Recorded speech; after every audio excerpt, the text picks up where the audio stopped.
This is the videotape deposition of Elliot Mintz in the matter of Damiano versus Sony Music and Bob Dylan. Have you ever lied to Mr. Damiano? Yes.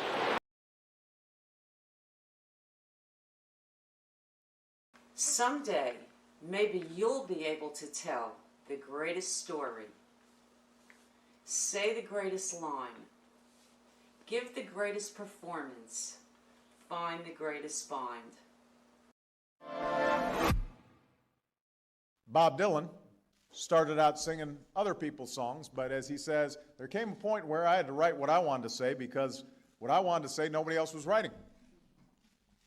So born in Hibbing, Minnesota, a town, he says, where you couldn't be a rebel, it was too cold. Bob moved to New York at age 19. By the time he was 23, Bob's voice, with its weight, its unique gravelly power, was redefining not just what music sounded like, but the message it carried and how it made people feel. Today, everybody from Bruce Springsteen to U2 owes Bob a debt of gratitude. There is not a bigger giant in the history of American music.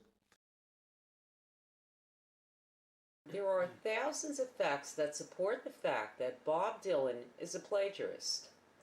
It would be impossible to cite all the details in a 2-hour movie. One fact we do want to cite is the most important fact, and that is that it has been reported by Reuters that at the age of 16, Bob Dylan was already a plagiarist and knew the value of plagiarizing songs. Quoting Reuters, a poem written by a teenage Bob Dylan and up for auction at Christie's is actually a song written by the late Canadian country singer Hank Snow. Christie's announced on Tuesday the sale of the handwritten poem, believed to have been written in 1957 when Dylan was 16 and away at Jewish camp. The words, with a few minor variations, match those of a song previously recorded by Snow. who died in 1999 at the age of 85. Christie's said in a statement, "Additional information has come to our attention about the handwritten poem submitted by Bob Dylan to his camp newspaper, written when he was 16, entitled Little Buddy. The words are in fact a revised version of lyrics of a Hank Snow song."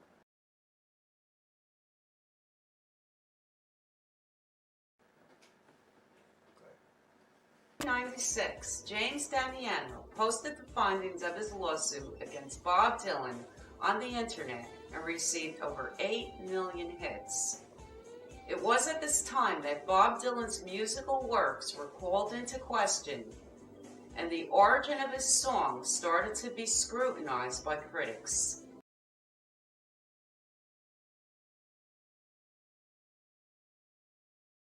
His fans were astute in evaluating his duplicity concerning his material, and came to learn that 80% of the melodies and lyrical hooks of his songs were plagiarized. These songs included "Blowin In The Wind," "Like a Rolling Stone," "The Times Are A-Changin'," "Hard Rain's Gonna Fall," "Knocking on Heaven's Door," "Rita Mae," and many more, including his Grammy-nominated hit, "Dignity." Comments were being published, such as, quote, "I was watching a Pete Seeger documentary recently that featured his performance of I Dreamed I Saw Joe Hill Last Night, and I couldn't believe the similarity of the two lyrics.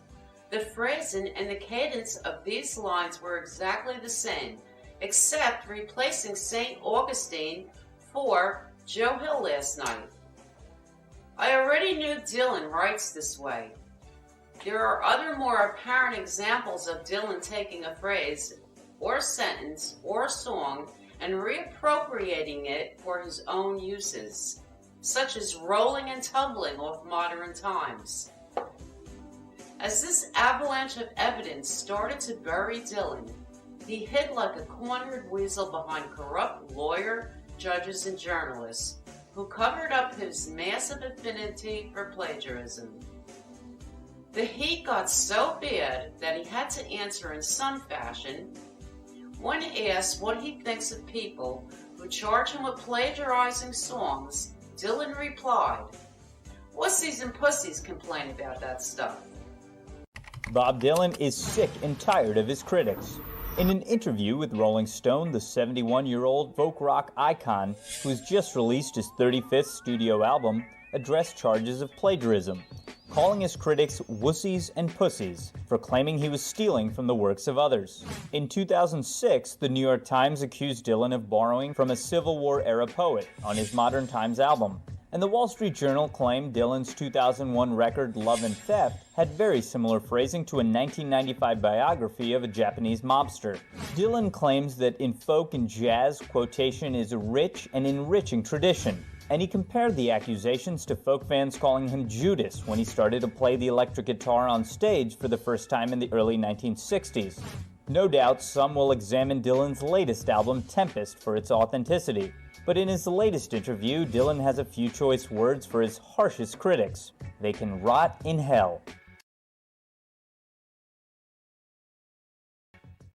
Also, Dylan recently, in a Los Angeles Times interview, admitted to plagiarism by definition. In a 2004 interview with Robert Hilburn of the Los Angeles Times, Bob Dylan stated, "Well, you have to understand that I'm not a melodist. My songs are either based on old Protestant hymns or Carter family songs.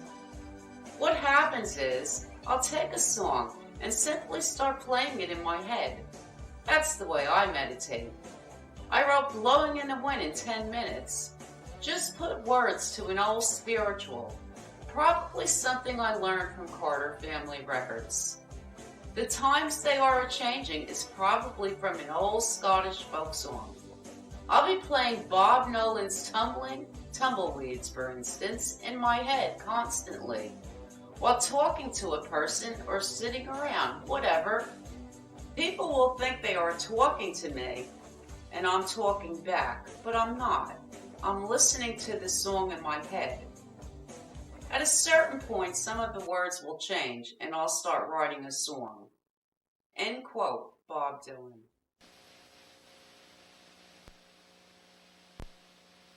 This is the videotape deposition of Elliot Mintz in the matter of Damiano versus Sony Music and Bob Dylan. Have you ever lied to Mr. Damiano? Yes.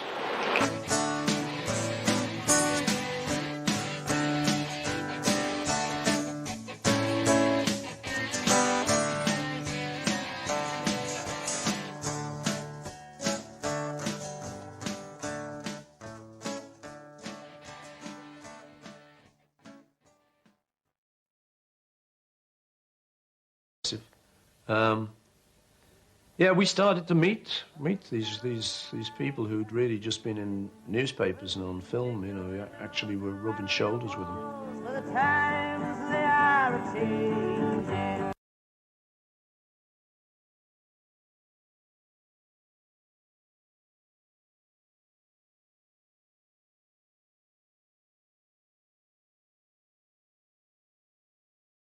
He was one of them. He was our idol. Bob was our hero. Not an idol, but we just heard his record. As I said, we listened to his album and it really gave us a buzz, and we played it constantly over and over and over again. I mean, I heard of Bob through John. He'd played the records to me, and it was just great. I think it was freewheeling. We love Bob Dylan. Oh, did you see my blue-eyed son?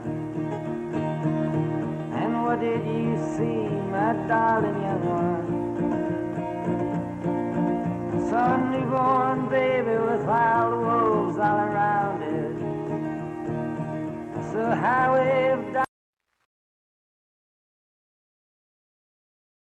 Not many times, but on those occasions when he would ask me, could I pass on something to Mr. Dylan, I may have said to him, I'll try and pass it along, or words to that effect.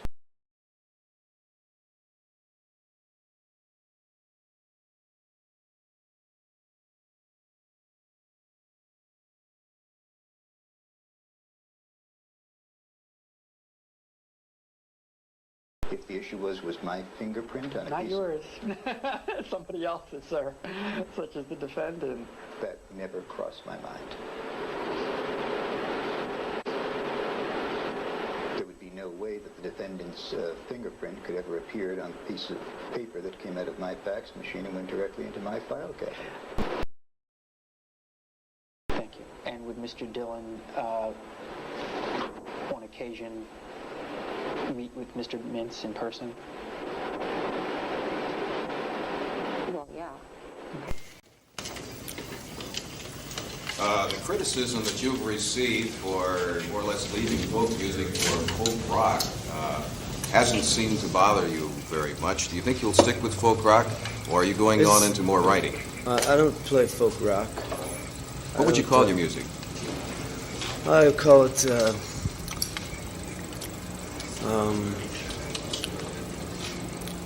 I like to think of it more in terms of vision music. It's mathematical music. Would you say that the words were more important than the music? The words are just as important as the music. There would be no music without the words.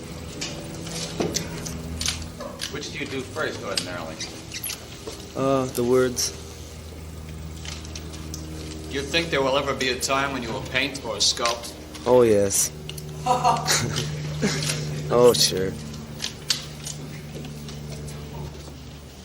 Do you think there'll ever be a time when you'll be hung as a thief?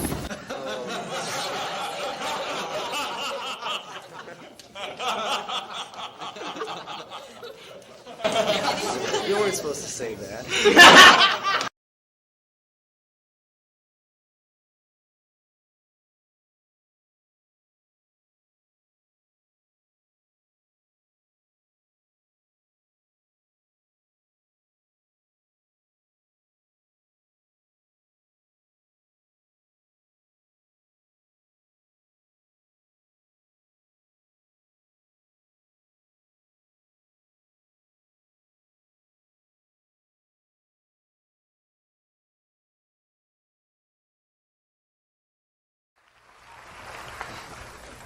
Thanks, Bruce. That's great.